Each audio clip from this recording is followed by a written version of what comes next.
Alexis Poulain, bonjour Alexis. Bonjour. Alexis, le reconfinement, on en parle depuis ce week-end avec évidemment ses conséquences et on entendait cette commerçante tout à l'heure.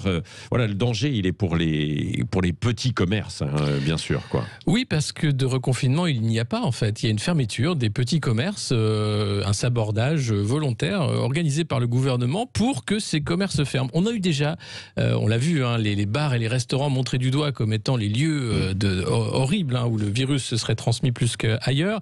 Et voilà que maintenant, ce sont les commerces qui sont attaqués. Mais les écoles restent ouvertes, malgré les études de Santé publique France qui montrent bien que les enfants sont aussi porteurs du virus, que les professeurs ont été contaminés. Alors, il y a beaucoup de droits de retrait. Hein. Les professeurs sont en train de voir pour avoir le droit de grève à arrêter. On a vu la rentrée lundi sans aucun nouveau protocole renforcé. En réalité, c'est exactement pareil. On peut aller et venir avec des attestations. Alors ça, le gouvernement adore les attestations. Vous aviez Monsieur Djebari, ministre des Transports, qui expliquait qu'il fallait en tant que parent une attestation pour emmener son enfant à l'arrêt de bus, l'enfant devait avoir, lui, une attestation de l'école pour avoir le droit de prendre le bus. Enfin, voilà où on en est. Et je crois qu'aujourd'hui, c'est important de sortir de cette folie technocratique, parce que vous avez d'un côté les commerces qui ferment, de l'autre, pour la concurrence libre et non faussée, vous obligez les grandes surfaces à ne vendre que des produits essentiels. Alors, imaginez ces gens qui sont responsabilités, alors que la France subit des attaques terroristes, alors qu'on a à lutter contre ce virus, qui sont en train de faire des listes de courses à la Prévert de ce qu'on a le droit d'acheter ou pas. Alors le maquillage, par exemple, non, c'est fini. Donc les grandes surfaces ne doivent plus vendre du maquillage, pas les livres. Le maquillage, c'est quand même un truc. Tu te demandes pourquoi faire ça. Emmanuel Macron. Oui, mais c'est parce que on ferme ces rayons dans les grandes surfaces parce qu'on ferme les parfumeries et puis bien sûr. Il faut bien se rendre compte que ça n'a aucun sens, puisque beaucoup de petits commerces peuvent vendre à peu près tout et n'importe quoi. Les pharmacies vendent aussi du fond de teint. Et comment on en arrive à des aberrations technocratiques pareilles et comment on en arrive à accepter ça? Alors, l'Association des maires de France dépose un recours. Il serait temps que le gouvernement se rende compte qu'il fait n'importe quoi.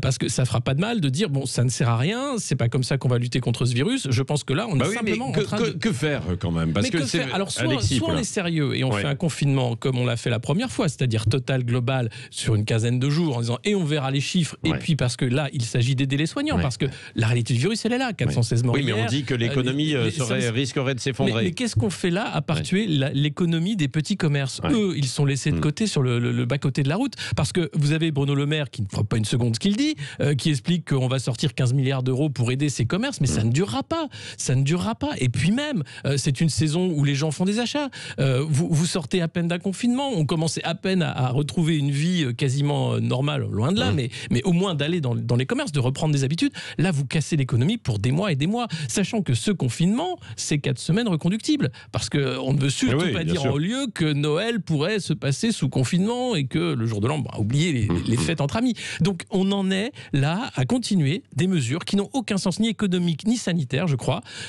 Simplement vous seriez pour la fermeture, par exemple, des écoles, alors? Moi, je pense qu'il faut tout fermer, 15 jours, les frontières, tout, en disant voilà, et dans 15 jours, on verra. Il aurait fallu tout simplement, à la rentrée, plutôt que de faire... Maintenir des activités essentielles. Bien sûr, le télétravail, on peut continuer, et les activités essentielles, ça c'est sûr. Mais faire ça aujourd'hui, pointer du doigt les commerçants, les indépendants, tout cela sont sacrifiés sur l'autel de je ne sais pas quoi, à part faire que les responsables se cachent derrière des fausses actions pour faire croire qu'ils ont été responsables. Bon, la chronique d'Alexis Poulain, comme chaque mardi, ça va vous faire réagir dans un sens, dans un autre. Vous nous appelez, évidemment, bien sûr. Ici, toutes les voix se font entendre. Hein. Évidemment, parlons vrai sur Sud Radio. Le petit déjeuner de l'actualité. Tiens, tout à l'heure à 9h moins le quart, justement, vous pouvez réagir. Il y aura Yves de Kerdrel.